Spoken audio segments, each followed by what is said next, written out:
¿Tu nombre? Mauricio. Mauricio. El utilitarismo, que es digamos que es una filosofía política y moral que nace en la estela de la contrarrevolución y que es la que liquida los derechos humanos, el derecho natural, impone toda una visión. Una de las principales herencias ideológicas terribles del utilitarismo es la teoría económica tal como la conocemos hoy, la teoría económica académica. Entonces, el símil es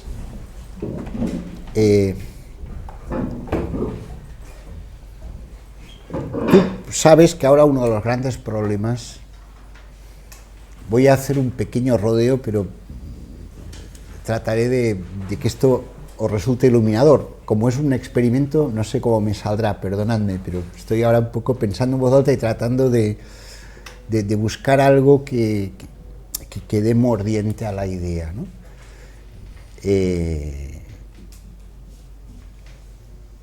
O sea, uno de los problemas que ahora tenemos es el problema de la deuda, ¿no? Son los problemas económicos. Todo el mundo entiende que esto de la deuda es un problema económico, ¿no?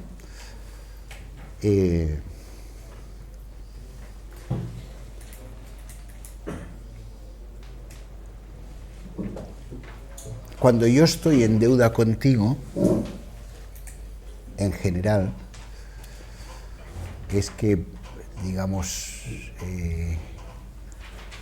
hay algo a lo que yo me he obligado contigo y he aceptado que estoy obligado contigo, ¿no? Te hago una promesa, ¿no? Te prometo, Mauricio, que si dejas de leer a Agamben, te invito a un café con leche vienés suculento en mi bar preferido de Barcelona, por ejemplo, ¿no? Y tú vienes, he vendido todos los libros que tenía de este caballero y ya nunca más lo leeré. Y dice, bueno, pues yo, nada, bien hecho, tal, no sé qué, ya me olvido. No, yo estoy obligado contigo, ¿no? Contraído una obligación, ¿no? Para entender la vida, esto que voy a decir ahora es algo muy básico, para los estudiantes de ciencias sociales, súper básico. Es muy básico, pero los utilitaristas no lo entienden. Y la teoría, uno de los problemas gravísimos de la teoría económica es que ignora una cosa que es muy básica para entender científicamente la vida social, que es el concepto de la obligación deóntica. Si yo me comprometo contigo a algo, esto me obliga, y no es verdad que luego sea tan fácil para mí, si vivimos en sociedad, no es verdad que luego sea tan fácil para mí decirte, sí, pero ahora he pensado que, no sé, que voy a invitar a Valentina al café con leche, que me cae más simpática que tú, o es más mona que tú, cualquier tontería que se me ocurra en el momento, ¿no? O me apetece más. No puedo decir esto, ¿no? ¿Sí? En el problema de la deuda, en el fondo, digamos, ¿qué es el dinero? El dinero es una cosa muy complicada de definir y en fin, se han hecho todo tipo de teorías, desde las teorías del libro 1 de la política de Aristóteles, que dice cosas interesantes sobre el dinero, pues hasta ahora mismo. Para la teoría económica estándar el dinero no existe. Uno de los problemas para entender qué pasa con los problemas de la deuda es que en la teoría económica estándar el dinero no existe porque en el fondo la teoría de equilibrio general concibe los mercados como mercados de trueque. El dinero no existe. Pero si yo tengo una deuda contigo, o he aceptado una deuda contigo, eso, digamos, tiene mucho peso. Y lo que es el derecho, la contrapartida de todo derecho es una obligación. O sea, un derecho mío frente a ti es una obligación para ti, un derecho tuyo es una obligación para mí, ¿sí? Y esto no es una cosa, digamos, sobreestructural, subordinada a relaciones de utilidad o de fuerza, tiene fuerza propia y muy profunda en la forma como entendemos que funciona la sociedad humana. Si tú, por ejemplo, si tuviéramos una visión completamente utilitarista de la deuda, pues podríamos decir que la deuda que contrajimos hace, no sé, 10 años, pues ahora nuestra función de utilidad ha cambiado, nuestra realidad ha cambiado y vamos a devolver la deuda como nos plazca. Esto estaría muy bien, y yo soy, por ejemplo, partidario de anular la deuda ilegítimamente contraída y todo esto, pero fíjate que en la realidad esto cuesta mucho porque una deuda contraída, aunque esto, digamos, los economistas académicos no lo entiendan así en la teoría, pero en la práctica hacen como que sí, una deuda contraída es muy difícilmente negociable. ¿No? Lo que trato de decirte es que la vida social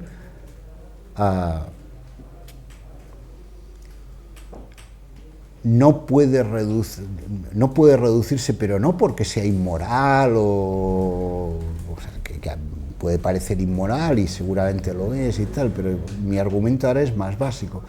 La vida social no puede reducirse a relaciones sociales de fuerza o de consecuencia. Hay multitud de elementos de la vida social que tienen que ver con el sentido profundo de la obligación de unos para con otros.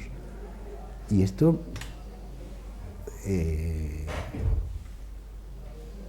no, pero como cuestión de hecho, no como cuestión moral. O sea, lo que trato de decirte no es que no debamos tener relaciones de fuerza, debemos tener principios, no, te estoy diciendo que como hechos en las sociedades humanas las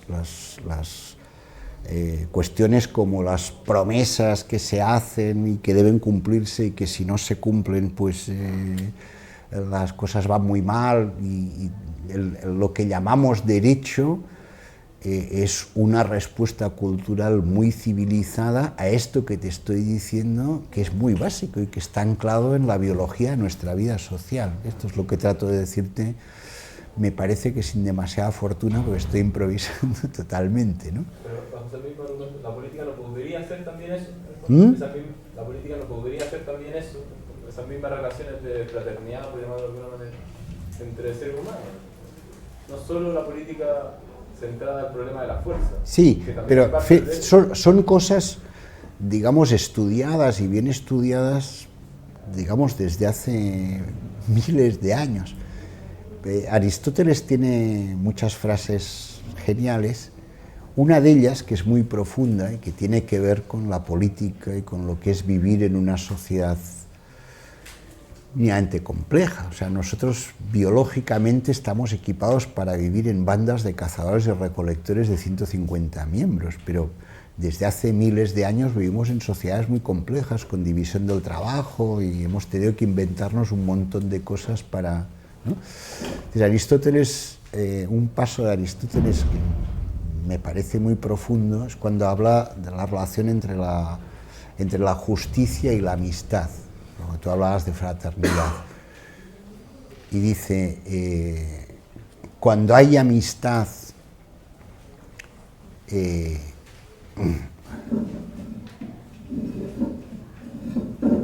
cuando hay amistad entre los hombres no es necesaria la justicia, pero cuando la justicia es necesaria, es necesario también que haya amistad cívica. En una sociedad complicada no todos podemos ser amigos, hay enemigos. La política no es la dialéctica amigo y enemigo de Carl Schmitt, pero no es la dialéctica amigo y enemigo de Carl Schmitt justamente porque la política, la organización civilizada de la política mitiga el enfrentamiento, digamos, de guerra civil perpetua, ¿no?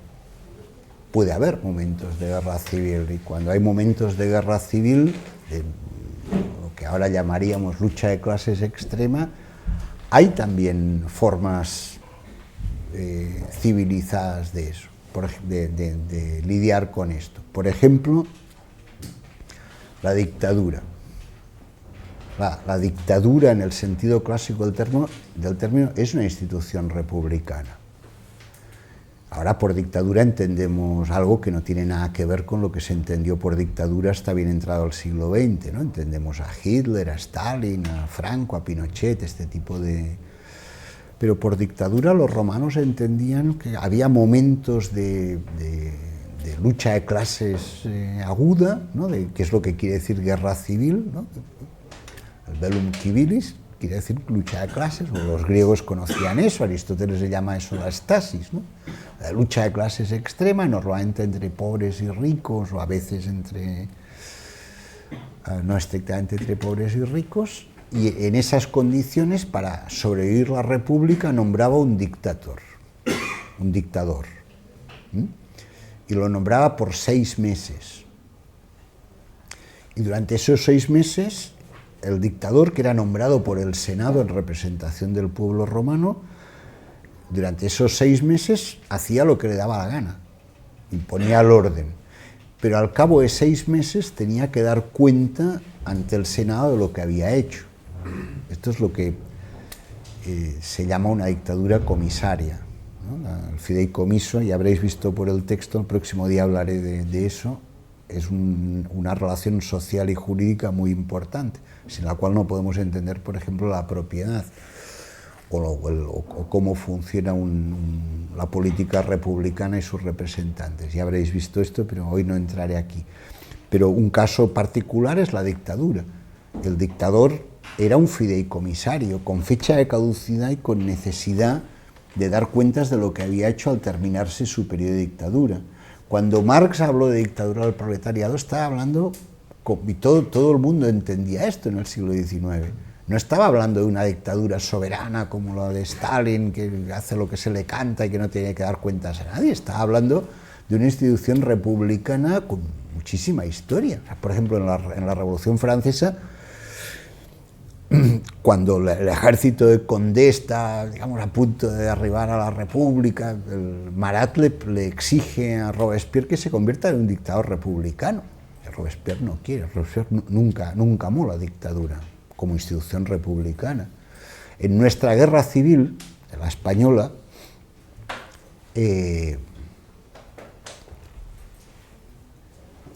uno de los mayores consejeros que tuvo el presidente Azaña, que fue el famoso civilista que redactó el programa del Frente Popular y que acabó en México, a lo mejor Valentina me recordará el nombre, Felipe, es un gran civilista que luego ayudó a Cárdenas en la arquitectura jurídica de la nacionalización del petróleo. Bueno, no importa. Le aconsejó a Azaña que se convirtiera en un dictador republicano. O sea, hasta el año 36 la palabra dictadura quería inequívocamente decir una dictadura fideicomisaria, ¿no? Ahora por dictadura entendemos dictaduras que no son fideicomisarias sino soberanas, ¿no? Lo que fue Hitler, lo que fue Mussolini, pero el siglo XX ha inaugurado una nueva época, ¿no? Quiero decirte, incluso en momentos de lucha de clases extrema, en contra de lo que llegó a decir Carl Schmitt y sus epígonos de supuestamente de izquierda sin cultura jurídica como Agamben, en la tradición republicana, incluso esos momentos extremos de dictadura estaban regulados. es el ataque feroz que se produce al derecho público dimanante de la Revolución Francesa y que tiene una larga historia durante todo el XIX y que culmina con el fascismo europeo, el que pudo presentar las cosas como que el poder era la capacidad para el estado de excepción permanente. Esta es una idea que solo se le podía ocurrir a un nazi y que solo puede repetir alguien que jamás ha tenido el menor vínculo con nada que tenga que ver con la izquierda, ¿no? Que sí, es un académico que publica mucho, pero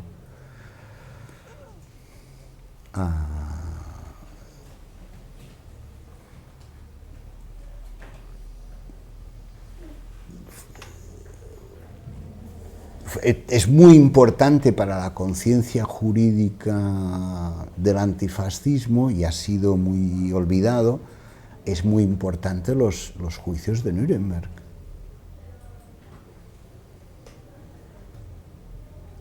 Digamos, los juicios de Nuremberg se han hecho varias películas, ¿no? Siempre habéis visto los juicios a los mamarrachos nazis, pero fue más profundo que esto. La segunda parte de los juicios de Nuremberg fue juzgada y condenada toda la oligarquía industrial y financiera alemana. Cuando murió este caballero Thyssen, que murió hace 6 o 7 años, la prensa dijo, porque ya cualquier cosa puede decirse ahora, la prensa dijo que había sido un opositor a Hitler. Thyssen, el abuelo de este hombre, financió a Hitler, costó 300.000 marcos oro el palacio del Partido Nacional Socialista en Nuremberg. Fue condenado el señor Thyssen en el juicio de Nuremberg. Nadie se acuerda de esto. Pero el juicio de Nuremberg fue muy importante porque fue un acto de reafirmación moral del derecho, ¿no? El derecho cuenta. Y no fue Y el fiscal Jackson, que fue uno de los grandes arquitectos de esto, si habéis visto la película, es el papel de, ¿cómo se llama?, de Richard Widmark. ¿Habéis visto la película clásica del juicio de Nuremberg? El fiscal Jackson tuvo buen cuidado de no hacer ninguna acusación que pudiera condenar a los nazis por crímenes de guerra que los aliados habían cometido. Claro, los aliados cometieron crímenes. Por ejemplo, bombardearon Dresden y Hamburgo de una forma espantosa y masacraron a la población civil alemana. Y tuvo buen cuidado de... Los nazis hicieron lo mismo, pero no les condenó por eso, porque entonces sería una justicia de vencedores, ¿no? Y toda la reflexión que se produjo luego de la derrota del nazismo, toda la reflexión filosófica sobre lo que es el derecho, el final del positivismo jurídico, personajes, habrá muerto, por ejemplo, los que seáis de filosofía os sonará, habrá muerto Ronald Dworkin, uno de los grandes filósofos del derecho de nuestro tiempo. Ronald Dworkin el joven Dworkin está en la estela de esto y es el que monta el gran ataque filosófico analítico contra el positivismo jurídico, en la idea de que el derecho no es un conjunto de normas que aplica quien tiene poder para aplicarlas y que tienen una lógica jerárquica, sino que el derecho incorpora preceptos morales. La retroactividad en sí misma es moral, la universalidad de la ley, la definición de los derechos constitutivos, ¿no? Estas cosas, y son cosas que tienen muchos años y todas y cada una de ellas han costado sacrificios populares. ¿Quiénes sois aquí de derecho? Bueno, ¿cómo te llamas? Martín. Martín, ¿cómo te han contado a ti el origen del habeas corpus? El origen del habeas corpus, ¿cómo fue eso? ¿Cómo te lo han contado, Martín?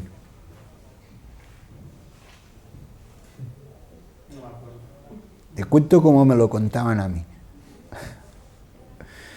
El habeas corpus esto tiene que ver con la Carta Magna, y la Carta Magna fue una gran cosa que ocurrió en la Inglaterra de comienzos del siglo XIV, y es el principio un poco del mundo moderno y del liberalismo, de los derechos, las garantías y los derechos individuales y todo esto, y es el rey Juan Sin Tierra que hizo estas concesiones de que no podía detenerse a nadie sin que un juez lo ordenara, que no podía registrarse el domicilio de alguien sin orden de un juez, que no podía, en fin, garantías individuales elementales, ¿no? Bueno, pero digamos, la Carta Magna eran dos cartas, la Carta Magna y la Carta de los Bosques. Fue una gran lucha campesina popular por los bienes comunes, y junto a la idea de que ni la jurisdicción señorial privada ni la del rey podían hacer lo que les cantara con los campesinos. Fue el resultado de una gran lucha popular, y que estaba ligada siempre a luchas populares. Todo lo que entendemos, lo que conocemos como el desarrollo del derecho, tanto del derecho común inglés como de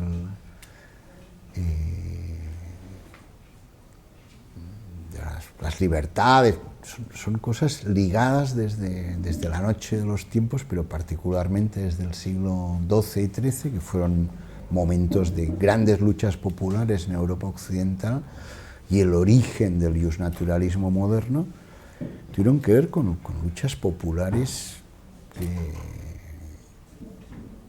encarnizadas, ¿no? y que acabaron fraguando en una conciencia que con leyes embridó a los poderosos, ¿no? Bueno, esa es más o menos o sea, lo que quiero es quitaros de la cabeza, si es que alguno tenía esta idea, de que se trata de una discusión moral, y una discusión moral. Cuando uno se mete en una discusión moral, siempre ganan los cínicos, porque es muy fácil decir, estos son cosas principistas, la fuerza siempre gana. No, es más complicado. Es más complicado, ¿no?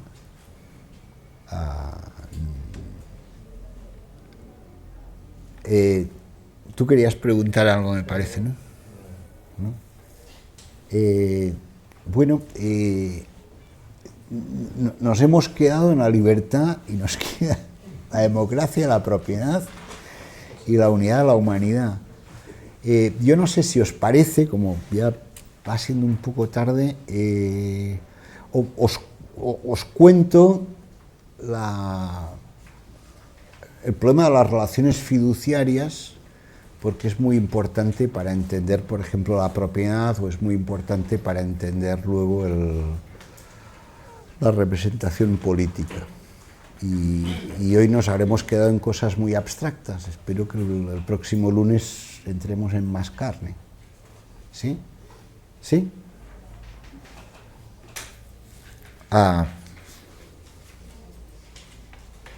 Si Mauricio y yo firmamos un contrato civil normal, lícito, no un contrato de esclavitud, sino un contrato civil normal, los dos quedamos obligados por los términos en que hemos pactado libremente el contrato, ¿no? Y entre esos términos está la forma de disolver ese contrato, de romper ese contrato, ¿no? Pero ni tú ni yo podemos romper unilateralmente el contrato. Es en un contrato de tipo civil normal, podemos decir que la información de que disponemos tú y yo es simétrica, y los términos del contrato están muy claros, los dos disponemos de la misma información, es una información que está ahí a la mano, y si nos peleamos siempre hay un juez que puede dirimir porque todo es muy claro, la información es simétrica, ¿no? Pero no todas las relaciones humanas son tan claras como las del contrato, como las de este tipo de contrato.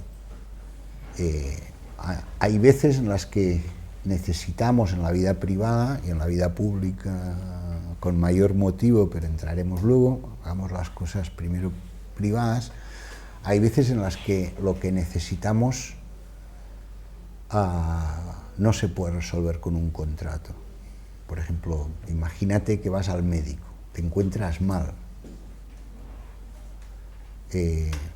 tú no sabes nada de medicina, supongo, ¿no? O debes saber como yo, que es poquísimo, y por eso vas al médico, ¿no? No sabes nada, y cuando vas al médico te encuentras con una situación en la cual vas a ver a un tipo, que es el médico, que en principio no tiene que tener ningún interés especial en que tú estés bueno, o te pongas bueno, ¿no? No tiene por qué tener ningún interés especial como médico, ¿no? Y en cambio tú tienes el mayor interés en ponerte bueno. Es una primera diferencia, ¿no? O sea, los intereses son muy distintos, ¿no? ¿Y por qué vas al médico si al médico en principio le va a importar un pito tu salud? Hombre, vas al médico porque tú no tienes ni idea de lo que te pasa y el médico sí. Esta es otra diferencia importante, ¿no? Ahora, cuando tú vas al médico, ¿me oís al fondo o no? ¿Sí?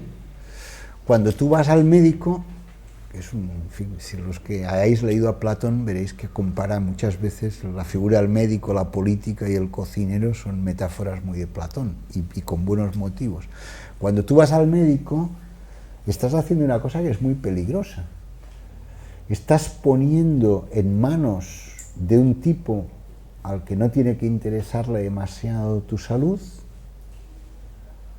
estás poniendo tu salud en manos de este tipo que supuestamente sabe, pero tú no puedes juzgar si sabe ni cuánto sabe. Jodido ir al médico cuando lo ves así, ¿sí o no? Es jodido ir al médico, ¿no? Ahora, esto lo haces muchas veces, ¿no? Cuando tienes un problema, vas a un abogado. Vas a un abogado porque tú no sabes de leyes, o no sabes en concreto esas leyes. Buscas a un especialista en derecho civil, o en derecho patrimonial, o en derecho mercantil, o en derecho penal, si la cosa es muy grave y tal.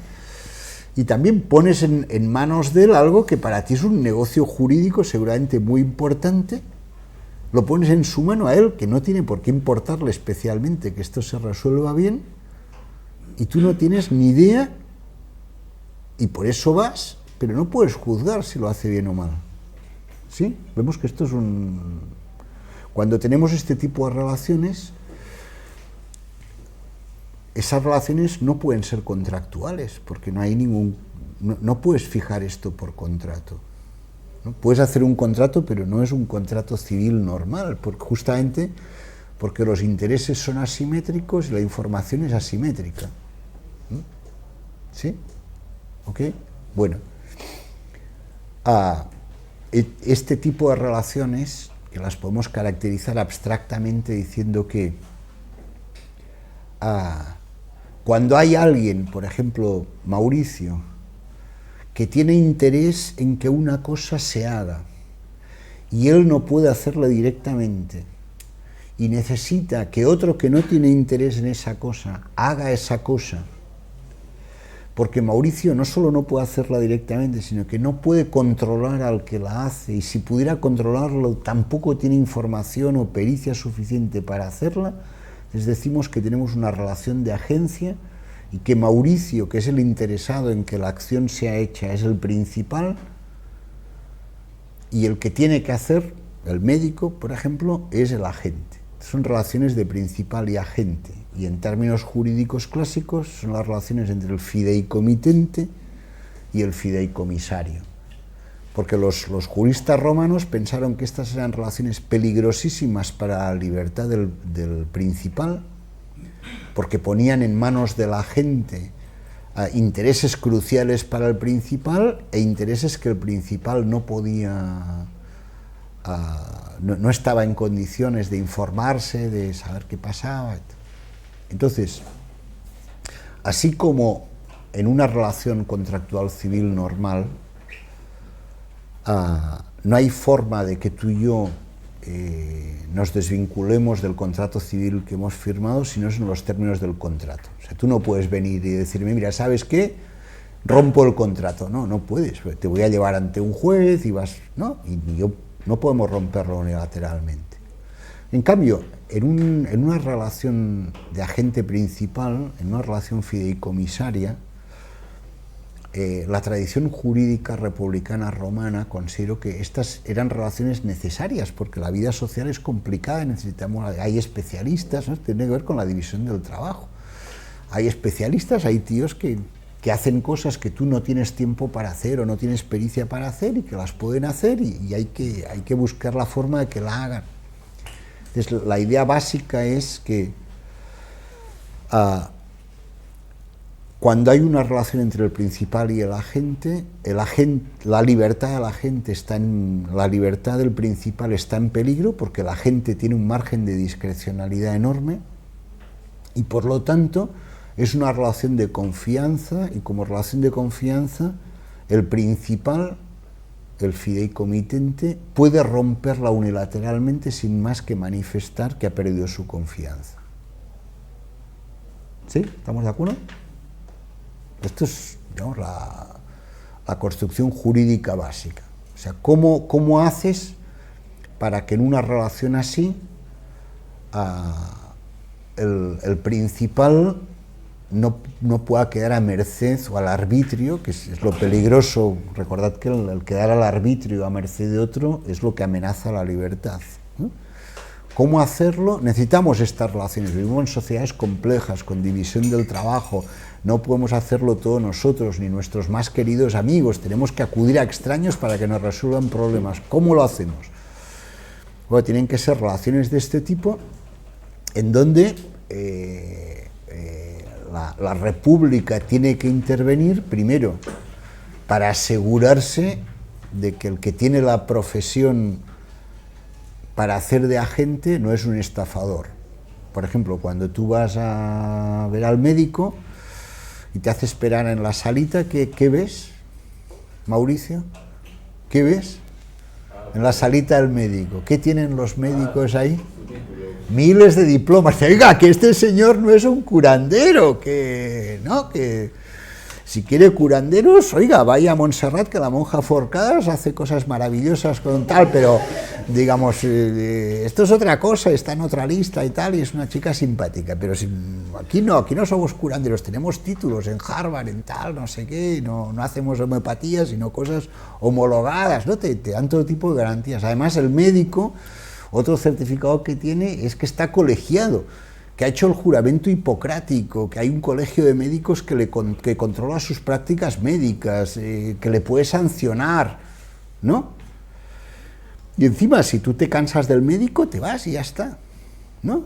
Y dice, oiga, ¿por qué usted ha firmado un contrato? No he firmado ningún contrato con usted, o sea, perder la confianza en el médico es motivo suficiente para romper el contrato, ¿no? ¿Sí? Bueno. Ahora, la idea es clara, es muy complicado esto, pero el núcleo es este, ¿sí? Ahora,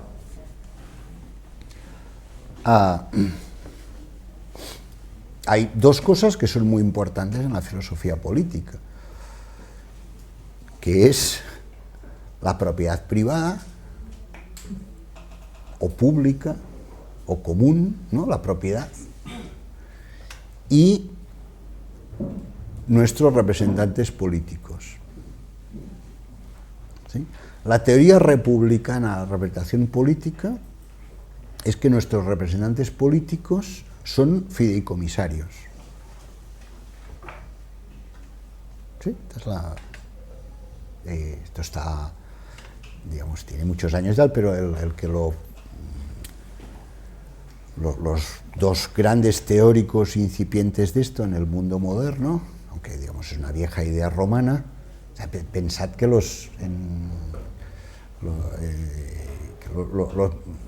Mauricio, ¿qué quiere decir ministro? Ministro. Creo que hay una relación directa con el que lo elige, en el fondo. Ministro es un servidor, es un sirviente, es lo que quiere decir ministro. Minister et magister, ¿no? Magistrado es una cosa importante, es un maestro, pero el ministro es un servidor. ¿Y comisario también viene de...? Claro, no, sí, claro, o sea, un ministro es un comisario. Pero fíjate que la palabra ministro estaba tan desprestigiada que cuando los bolcheviques hacen la revolución ya no se atreven a poner ministros y les vuelven a llamar comisarios, pero en realidad volvían a las fuentes, ¿no? O sea, ¿no? Esto que la derecha le pone tan nerviosa, un comisario político, ya, pero un comisario es una cosa estupenda, ¿no? Comisario es interesante porque siempre que veis que empieza por co, ¿no? Como cónsul, ¿no? ¿Qué os sugiere esto en latín? Que hay dos, ¿no? Porque claro, los romanos desconfían, porque la teoría republicana desconfía de la autoridad política.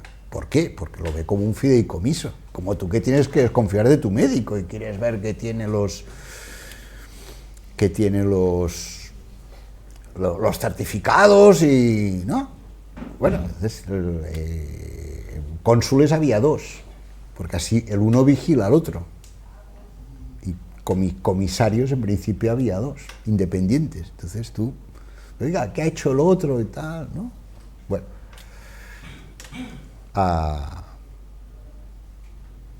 Entonces, la representación política es vista como un fideicomiso. Esto, por ejemplo, está en el mundo moderno. Podéis ver una gran obra española que es el gran tratado sobre de Juan de Mariana, el jesuita español, sobre del rey y la institución real, que es el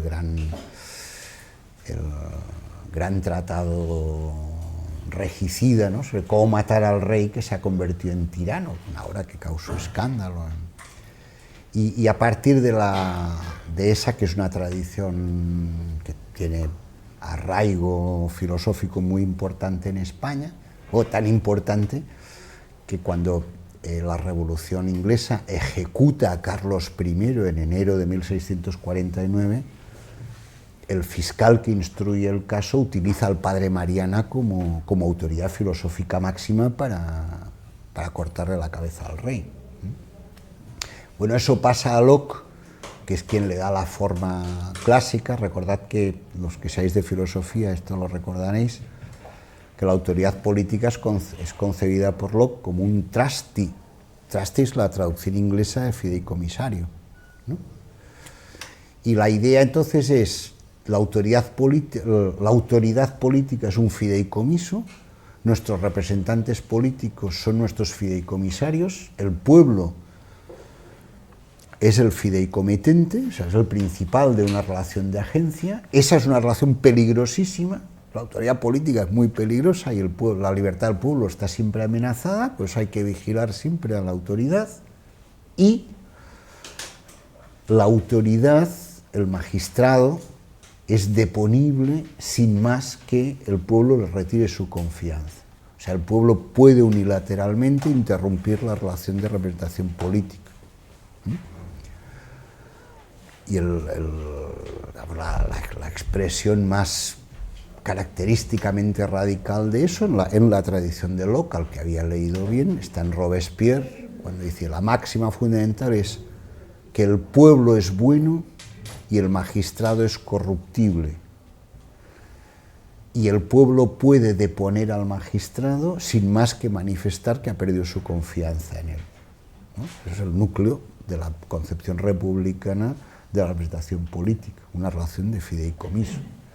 ¿Esto tiene importancia? Sí, por ejemplo, bueno, tiene muchísima importancia, claro, pero es decir, no, importancia no era la palabra, tiene actualidad. Pues, por ejemplo, ahora veis que cada día pillan a un político corrupto, ¿no? Entonces, cada día pillan a uno. Entonces, cuando le pillan, digamos, con el carrito del helado, ¡oh, pero la presunción de inocencia! ¿No? Esto lo habréis oído 1000 veces. Entonces, ¡oh, pero hasta que no le imputen! Y luego cuando le imputan, ¡no, pero hasta que no le condenen! Entonces siempre hay tipos que se llenan la presunción de inocencia. Bueno, esto es una barbaridad desde el punto de vista de la teoría política. La presunción de inocencia es una cosa muy importante en el derecho penal.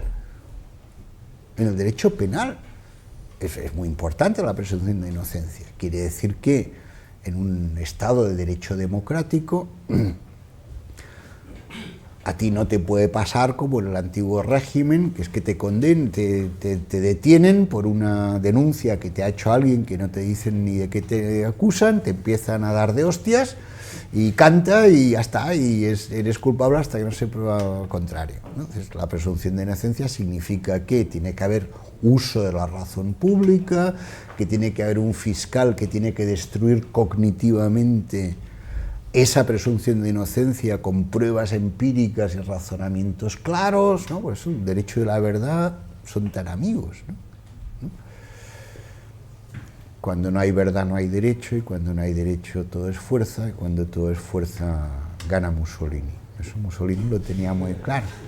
Eso de este filósofo que estuvo muy de moda, creo que ya no lo está tanto, ¿cómo se llama? Que era un chico simpático, el de la democracia y la ironía.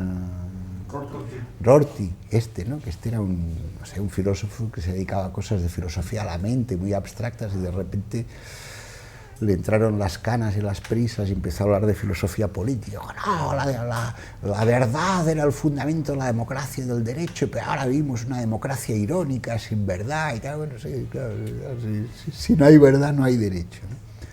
No hay derecho, sin verdad no hay derecho. O sea, el derecho puede existir porque el fiscal está obligado a probar con buenos argumentos que tú eres culpable de destruir tu presunción de inocencia, ¿no? Si el fiscal no estuviera obligado por la verdad, pues por ejemplo podría decir que Aramis Fuster le ha dicho que en una bolita vio que tú asesinaste al señor que mataron ayer aquí en Gracia, si es que mataron a alguien, y ya está, ¿no? No puede ser, ¿no? El derecho, eso es un tema kantiano muy interesante. El derecho y la verdad, ¿no? Perdón por seguir jodiendo. No, está muy bien. ¿Por qué si el pueblo es bueno, entonces? ¿Por qué gana Mussolini? Si el pueblo es bueno, la premisa, ¿por qué gana Mussolini? Bueno, Mussolini no ganó ninguna elecciones, ¿no? Pero esto era una... Ahora te contesto filosóficamente a la pregunta. Lo que trataba de decirte es: Franco no ganó unas elecciones, Mussolini no ganó unas elecciones, y aunque te hayan dicho lo contrario, Hitler tampoco ganó unas elecciones. Y eres muy joven, pero yo ya existía y tenía uso de razón, y te aseguro que Pinochet nunca ganó unas elecciones. Pero Hitler tampoco ganó unas elecciones. O sea, esto de que Hitler lo aupó el pueblo alemán al poder, ¿no? Hitler tenía un 32%. Cuando dio el golpe de Estado con Hindenburg y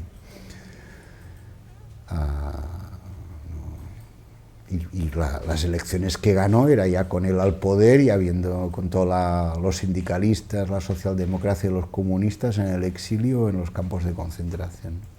Pero ahora yendo en serio. Espera, ya verás que esto es importante, porque hasta ahora era una broma, pero ahora viene lo importante. Lo importante es, filosóficamente, ¿qué quiere decir bueno aquí? No podemos confundirnos, no podemos pensar que estamos utilizando la bondad en un sentido antropológico. O sea, hay una discusión. ¿El hombre es bueno o es malo? ¿La naturaleza del hombre es buena o es mala? Tal, ¿no? Bueno, estas discusiones, como si somos libres en el sentido metafísico, no. Es una discusión muy interesante, no es nuestra discusión. Nuestra discusión es, cuando tú, digamos, imagínate que yo soy tu médico y tenemos una relación de principal y agente, y yo soy la mejor persona del mundo, y tú eres un delincuente horroroso, que todo el mundo sabe que no has dicho una verdad en tu vida, que has hecho de todo el mundo lo sabe. Ahora, cuando entramos en una relación fiduciaria, tú eres el bueno y yo soy el posiblemente malo. Bueno en este sentido, o sea, cuando entramos en una relación fiduciaria y cuando Robespierre o Locke dicen el pueblo es bueno, no están diciendo, no están sosteniendo la tesis bobarrona, ingenua de que el hombre es encantador y todas estas cosas, ¿no? A lo mejor hay quien lo piensa, otro, pero esta no es la discusión. La discusión es, oiga, esta es una relación fiduciaria, y en una relación fiduciaria quien lleva las de perder es el principal, y el agente hay que andarse con mucha cautela porque tiene un margen de discrecionalidad terrible. Esa es la idea. ¿Sí? Ahora, naturalmente, o sea, te he contestado técnicamente para que entendamos que lo importante es la relación fiduciaria. Naturalmente, la derecha y Hobbes y Carl Schmitt y sus adoradores de izquierda tienen una opinión muy mala moralmente de la especie humana, ¿no? Y la gente que tendemos a la izquierda tenemos una opinión más moderada sobre las bondades y maldades de la especie humana. Fíjate, esto a lo mejor tiene interés. Todos recordáis la famosísima frase de Hobbes, Homo hominis lupus, ¿no? El hombre para el hombre es un lobo, ¿no?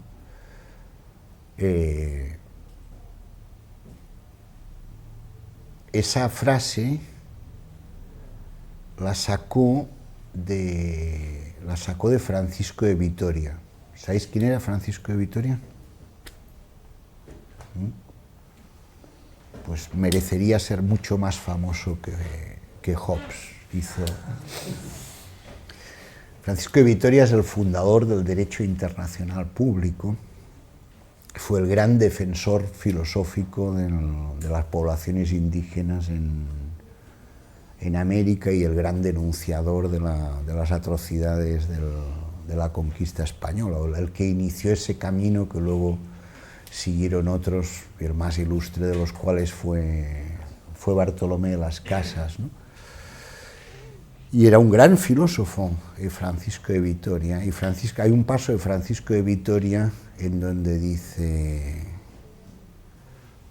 no es verdad, como dijo famosamente, me parece, no estoy muy seguro, pero me parece que Vitoria lo atribuye a Ovidio. No es verdad, como dice Ovidio, que Homo hominis lupus. Y entonces Hobbes plagió a Francisco de Vitoria. ¿Y sabéis por qué se puede probar que lo plagió? Sin citarle, obviamente. Porque Vitoria se equivocó y atribuyó a Ovidio lo que era de Horacio. Y Hobbes lo copia, ¿no? Así que sabemos que Hobbes lo copió. A lo mejor es al revés, ahora no lo sé porque estoy improvisando. A lo mejor es de Horacio, pero digamos, lo que sé seguro es que, digamos, Vitoria se equivocó y Hobbes repitió el error. Ahora, es interesante porque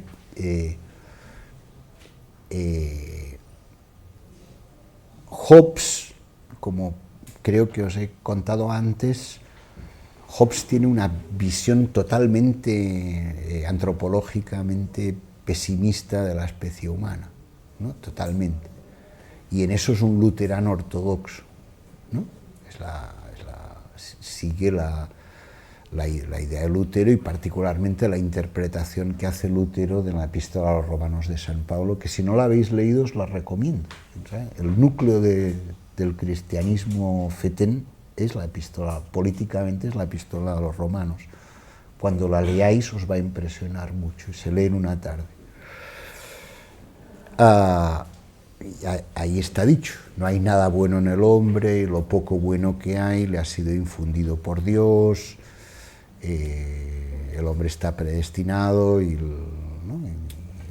se salvarán aquellos que han nacido ya con la gracia, estas cosas, digamos, terribles de San Pablo, que luego siguió San Agustín, que la Iglesia Católica, con su enorme sabiduría de gran institución milenaria, dejó abandonados, pero Lutero volvió a eso, ¿no? Y Hobbes recupera esto, y naturalmente le está polemizando contra los católicos que están haciendo la contrarreforma, ¿no? No puede citar a Vitoria, no puede citar a los católicos españoles, porque esta es la patria, la contrarreforma, la que está contraatacando y destruyendo los argumentos luteranos. Entonces, en la visión de la reforma protestante, tiene que presentar a los católicos como paganos republicanos. Tiene una visión buena del hombre, antropológicamente buena. Tal. Para hacértelo breve, Mauricio, dos cosas. Primero, es una relación fiduciaria. Bondad no quiere decir bondad antropológica necesariamente, pero, digamos, el republicanismo es incompatible con una visión antropológica negativa como la de Lutero, la de Hobbes, la de los nazis. No, eso es para ellos, Pero no es la visión antropológica del cristianismo, no es una visión ingenua, como lo prueba el hecho de que sabe que en una relación fiduciaria es peligrosísima la posición del principal y hay que controlar y vigilar permanentemente a la gente. ¿Sí? O sea, esta sería la respuesta. Ves que no has jodido, sino que has dado oportunidad de precisar un tema que es importante. Pero eso es importante, no caer en la idea de que en una discusión política hay cosas, digamos, esto como una idea metodológica regulativa general. En la filosofía política hay discusiones que no debemos aceptar. No porque no sean buenas discusiones filosóficas o científicas, sino porque hemos conseguido reducir el problema a una cuestión esencial. Lo esencial no es si el hombre es bueno, es malo. Desde luego, si tú crees en el pecado original, la predestinación y tal, no puedes ser republicano.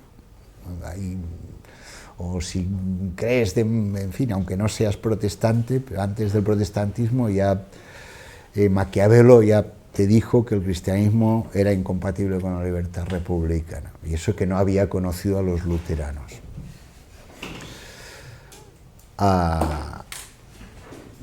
Pero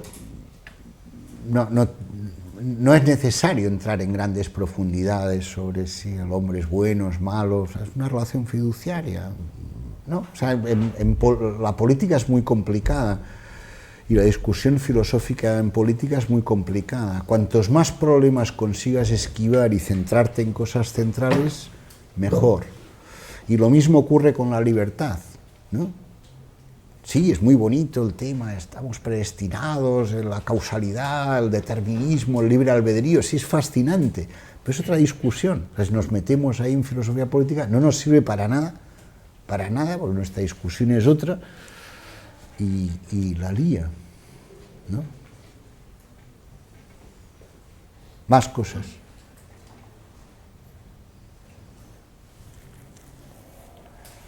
¿Por qué es una relación fiduciaria del pueblo con...? ¿Por qué? Claro, la idea es, ¿por qué necesitamos representantes políticos? Necesitamos representantes políticos porque, primero, nosotros tenemos un montón de cosas a las que dedicarnos en nuestra vida particular, nuestra familia, nuestra profesión, nuestros hobbies, mil cosas. No podemos atender a los negocios públicos y además nos falta información y pericia para juzgar cosas públicas, así que tenemos que confiar en alguien.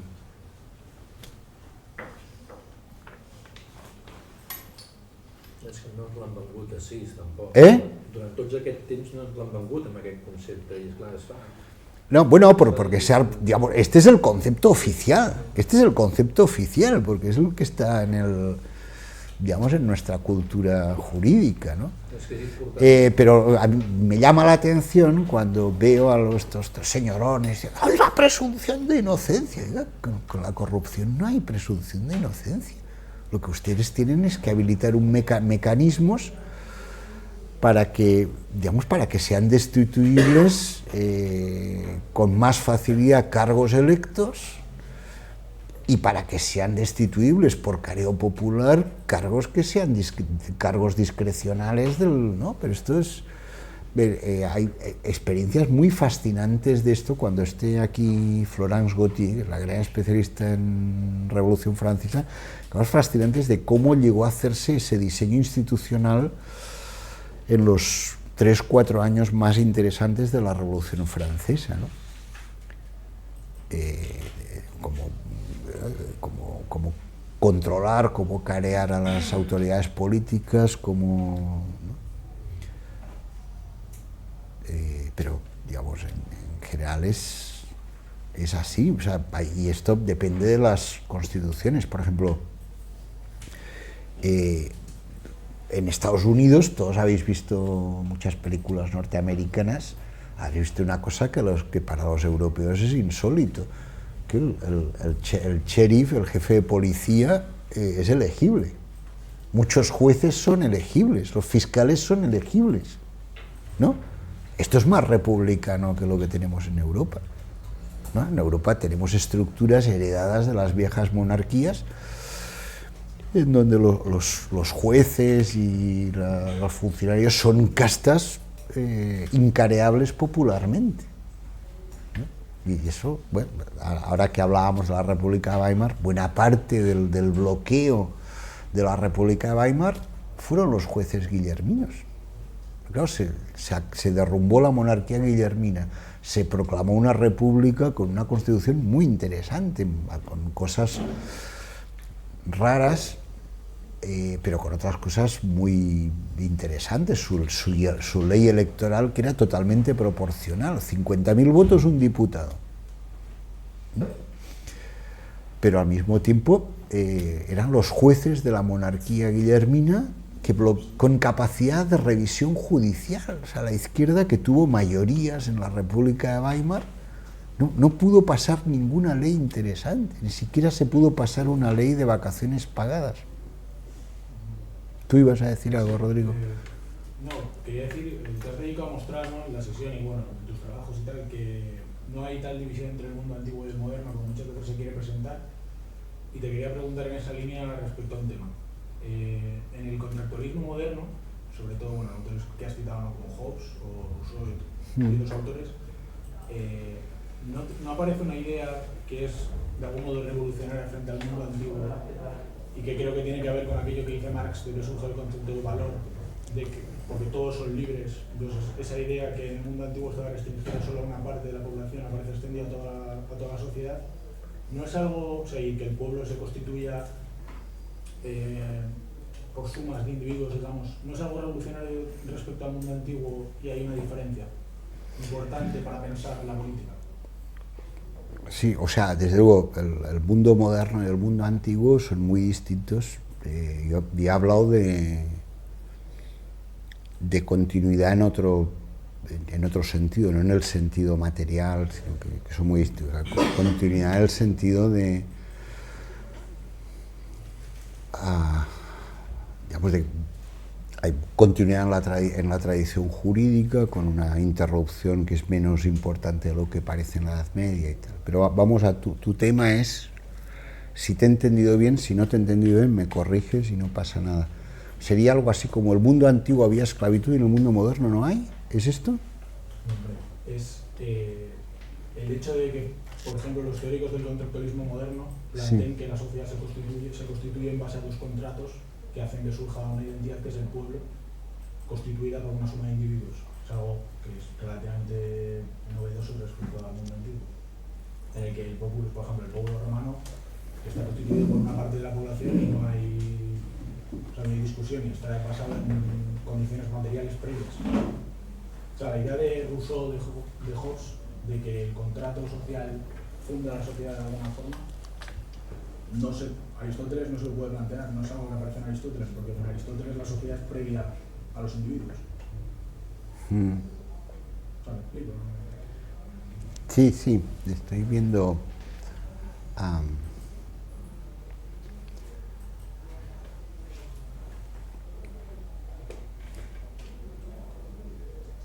Si tú,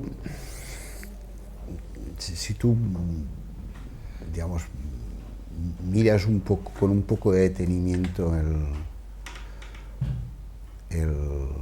los dos tratados sobre el gobierno civil de Locke, verás cuán deudores del planteamiento de Aristóteles. O sea, Locke no pone en duda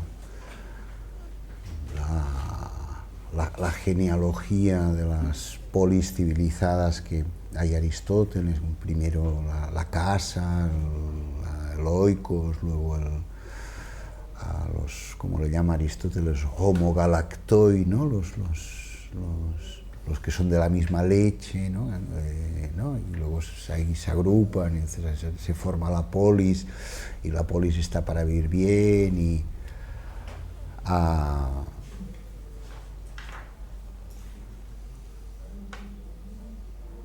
pero, digamos, lo más importante, me parece, para lo que tú planteas, que es un tema para discutir, pero para darte una respuesta rápida, diría, una respuesta que te pueda servir de momento hasta que hablemos más profundamente del tema. No caigas en la tentación, que es una tentación que hay que evitar, de creer que existe algo así como una filosofía política moderna que es homogénea y... No, o sea, Locke era un revolucionario y Hobbes era un contrarrevolucionario. Locke se parece muchísimo más a la escuela de Salamanca que a Hobbes. Es verdad que Locke no era católico y quería prohibir a los católicos y tal, pero Locke ha leído y ha aplaudido a estos, no lo puede decir, porque, ¿no? Es decir, no... Entonces, es verdad que Hobbes habla de contrato, es verdad que Locke habla de contrato, pero en realidad no tiene mucho que ver. Piensa, por ejemplo,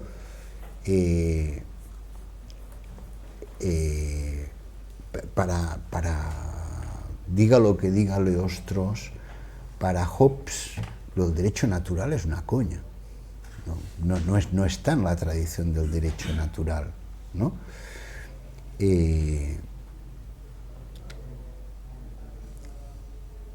O sea, el derecho natural, en el sentido serio del término, es una tradición, bueno, es muy antigua. El derecho romano tenía derecho natural, pero, digamos, como algo popular, como algo que arraiga en las clases populares, una cosa que viene del siglo XII-XIII y que tiene continuidad hasta el siglo XVIII. Tiene grandes teóricos, uno de los más grandes es Marsilio de Padua, está antes Gelasio en el siglo XII. Entonces, en esa tradición, por ejemplo, Santo Tomás de Aquino no es un jus naturalista, en contra de lo que dicen los manuales, y entonces tengo que argumentarte por qué no es jus naturalista antes de quitar a Hobbes de esa tradición. Porque si tú lees a Santo Tomás, el derecho natural para Santo Tomás es neutro. Neutro quiere decir que los grandes temas del derecho natural medieval son el poder político, la dominación y la propiedad. Esos son los grandes temas. Entonces, hay toda una tradición que tiene que ver con la concepción terrible de San Pablo, que luego afianza Agustín 4 siglos después, en donde los padres de la Iglesia, los que cuentan, porque esto fue un caos, digamos, con miles de temas, pero los que cuentan, la línea que se impone, que es San Pablo y San Agustín, corrigen el derecho natural romano con la idea de que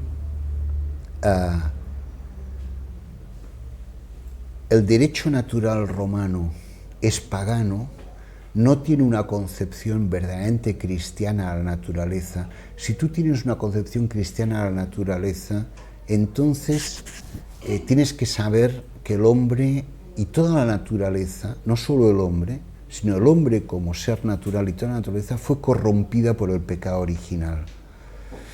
Y en castigo por esto llegaron muchas cosas.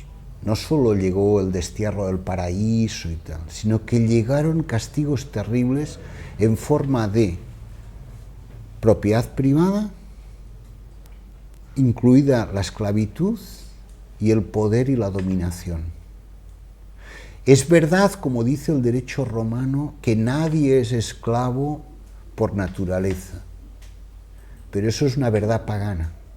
Como cristianos, la esclavitud no es una institución solo del derecho de gentes como para los romanos, es una institución del derecho natural cristiano. ¿Te das cuenta? O sea, es terrible. Es terrible. ¿Sí? ¿Entendéis? Son cosas así, digamos, un poco extravagantes las que estamos discutiendo. Yo pensaba retroceder un poco, pero no hasta el... Entonces, tú tienes la Europa del siglo XII, que es muy interesante, el XIII, unas luchas terribles por los bienes comunes, de afianzamiento de las clases populares, en unos sitios más que otros. Un sitio de luchas de clases terribles, formidables, es Cataluña. Que es la diferencia de la Edad Media castellana fue muy distinta a la catalana. Eso fue terrible. La Edad Media castellana es mucho más democrática y simpática.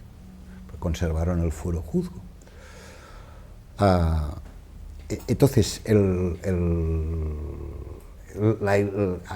como resultado de esas luchas, crece en el seno de la Iglesia Católica Occidental, crece una interpretación del derecho natural democrática, o sea, no paulina. El derecho natural se va olvidando el pecado original, el castigo, la propiedad, y tú tienes desde Gelasio hasta Marsilio de Padua, que muere en el exilio en Múnich a comienzos del siglo XIV, es toda una... Marsilio de Padua es el primero que vuelve a hablar de democracia. Y esto vuelve. En cambio, Santo Tomás, ¿qué hace? Santo Tomás dice que sí, que hay un derecho natural cristiano, tal, pero que el derecho natural cristiano es neutro, no tiene nada que decir sobre, por ejemplo, sobre la esclavitud. O sea, no está en la tradición justnaturalista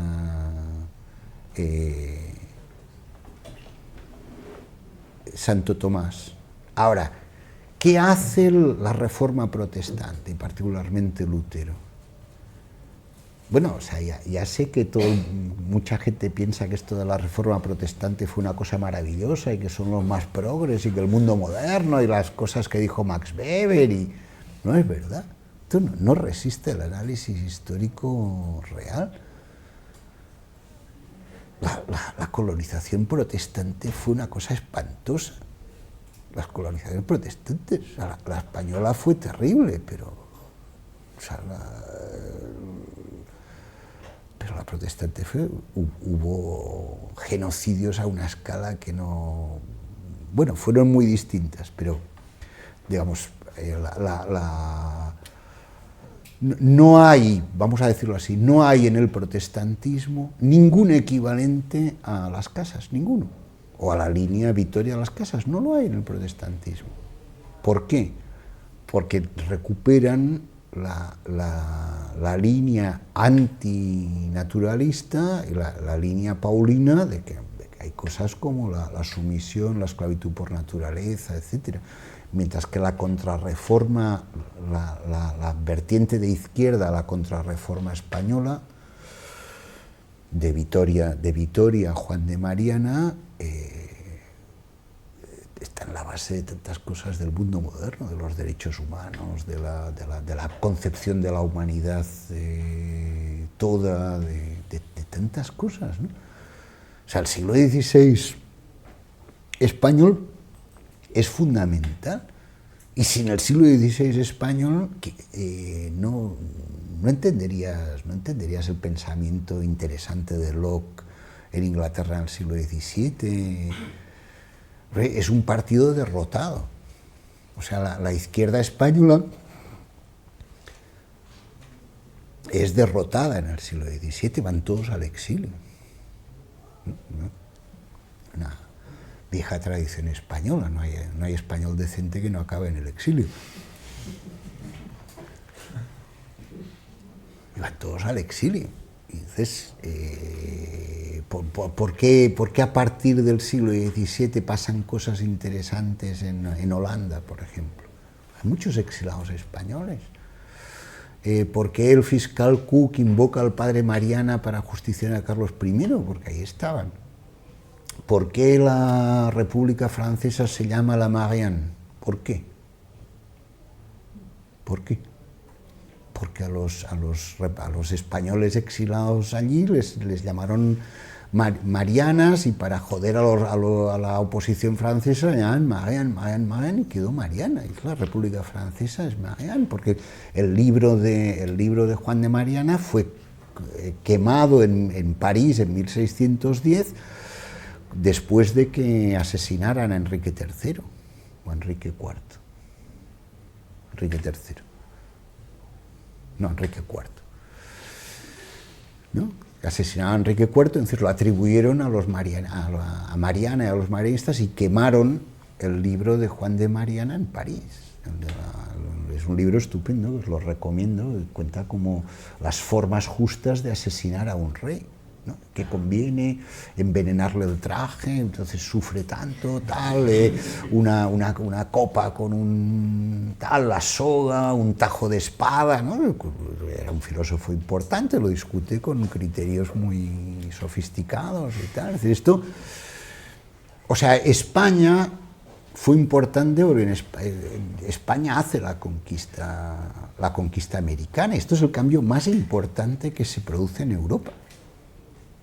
O sea, tú imagínate lo que es de repente tu continente, y que empiezan a llegar noticias, y no puedes entender la filosofía moderna sin entender esto, no puedes entender a Montaigne, no puedes entender nada sin entender esto. Pero donde se discutía era aquí, y aquí está el gran debate de Valladolid, que son 10 años discutiendo. No hay tantos precedentes de un imperio todopoderoso que frena un proceso de conquista para hacer una discusión moral de 10 años. Esto es la controversia de Valladolid. Y es importante. Y consiguen cosas. Las nuevas leyes de Indias frenan la esclavización directa a la población. Luego gana el partido de los encomenderos, y esto es la desgracia de América. Y la nuestra, pero hasta cierto punto, digamos, el resto de Europa ha salido beneficiado. Esta discusión, o sea, todas las cosas que apreciamos del mundo moderno, para hacértelo simple, y toma esto que te digo con 3 granos de sal, o con 4, todo viene de la conquista de América, la discusión que se produce aquí, con buenos argumentos y con tipos sólidos, y del exilio. O sea, un exilio, bueno, o sea, era un imperio, no solo era un imperio americano, España era un imperio europeo, ¿no? ¿Cuántos habéis ido de Erasmus a Holanda o al norte de Alemania? ¿Cuántos? ¿Alguna vez? ¿Has estado en Holanda? Estuve en Berlín. En Berlín. Bueno, en Berlín no se ve tanto esto. Cuando yo tenía tu edad todavía se veía en Berlín. Pero ¿no habéis visto en Holanda o en el norte de Alemania, no habéis visto que el símbolo para los lavabos son 2 ceros? ¿Nunca habéis visto esto, no? ¿Sí? ¿Sabéis de dónde viene esto o no? ¿No? Es un castigo a Cataluña. El Consell de Cent se negó a pagar un impuesto y entonces en todo el imperio el símbolo del váter eran los 2 ceros del Consejo de Ciento catalán. Esto no es un chiste, es verdad. Y esto todavía se ve en el norte, en Holanda, yo lo he visto todavía en Hamburgo, por el norte se mantuvo más. ¿Sí? Bueno, entonces sí, era un imperio muy cafre y tuvo importancia lo que hizo, ¿no? Y la discusión aquí fue importante y no ha habido discusión, o sea, de hecho, si ves la historia de los derechos humanos, puedes decir, la formulación moderna de que los derechos tienen 3 niveles, derechos individuales, derechos de los pueblos y derechos de la humanidad como tal, eso nace en la Escuela de Salamanca. Los derechos a 3 niveles. Vuelve, es derrotado, tal, vuelve de forma magnífica con la Revolución Francesa. A l'Abbé Gregoire y a Robespierre los girondinos les acusaban de las casistas. Ya sé que ahora Agamben y todos estos dicen que la Ilustración fue un horror, que eran colonialistas, pero todo esto es completamente falso. O sea, parte de la ideología conservadora de nuestro tiempo ha sido borrar el siglo XVI español y borrar el siglo XVIII francés.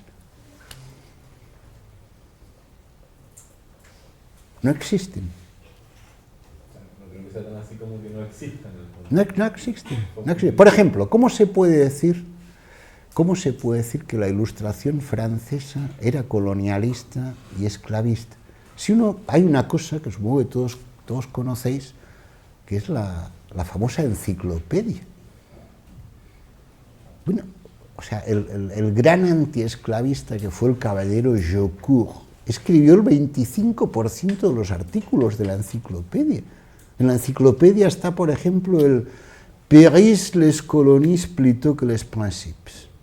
Cuando mueran las colonias antes que los principios. A Robespierre le dan el golpe de Estado cuando anuncia que va a liberar a los esclavos de las colonias, porque la burguesía girondista era toda esclavista. La Ilustración es anticolonialista y es antiesclavista. La Ilustración francesa, desde luego, entera. Diderot ha escrito discursos y discursos, por ejemplo, el discurso de Bougainville. Y tú lees a estos pendejos, o como decís en Chile, a estos huevones que no saben nada, que dicen 4 majaderías sobre lo poscolonial y tal, y la Ilustración y los coloniales. Es el discurso, es el mismo discurso de los colonialistas victorianos del siglo XIX, por todo al revés. Es muy impresionante. Es el adanismo, o sea, no hay pasado. El liberalismo es adánico porque cree que inventó la privacidad, y ahí vengo a lo tuyo.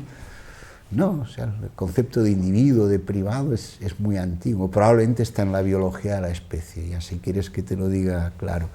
Pero el derecho romano inventa el derecho privado, todo nuestro derecho privado, todo el concepto de individuo, es derecho romano, y los griegos ya lo sabían.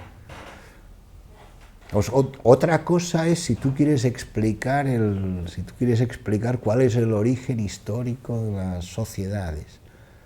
Entonces, bueno, Aristóteles tiene un modelo organicista, ¿no? Un modelo que hoy llamaríamos de desarrollo ontogenético, ¿no? Pero bueno, también lo tuvo Hegel.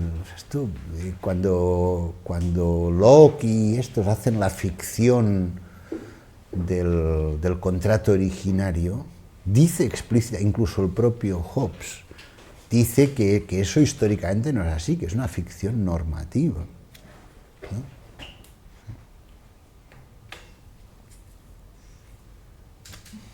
Se nos ha hecho las 10. Seguimos el lunes, pero me tenéis que embridar más, si no. Yo hay un texto suyo que me gustaría tener que se llama Cristianismo y la República, porque lo estaba buscando por internet, pero no lo he hecho muy bien. Ya te lo paso. Mándame un mail. Bueno, con el título en el mail, así rápidamente. Sí, yo sé que es muy tarde, pero... Gmail.com. Es que hay gente que me ha comentado que estaría bien generar algún espacio donde pudiéramos hacer puesta en común, o pudiéramos hacer puesta en común y discutir para ir sentando las cosas que un poco vamos viendo en clase, ¿no? A mí me parece una buena idea, si os parece a vosotros también buena idea, podemos buscar un día. No sé, ¿os vendría bien un jueves, por ejemplo, a la misma? Podemos hacer algo por internet para... Un doodle, vale, os envío un doodle, ¿vale? Y votamos. ¿Vale?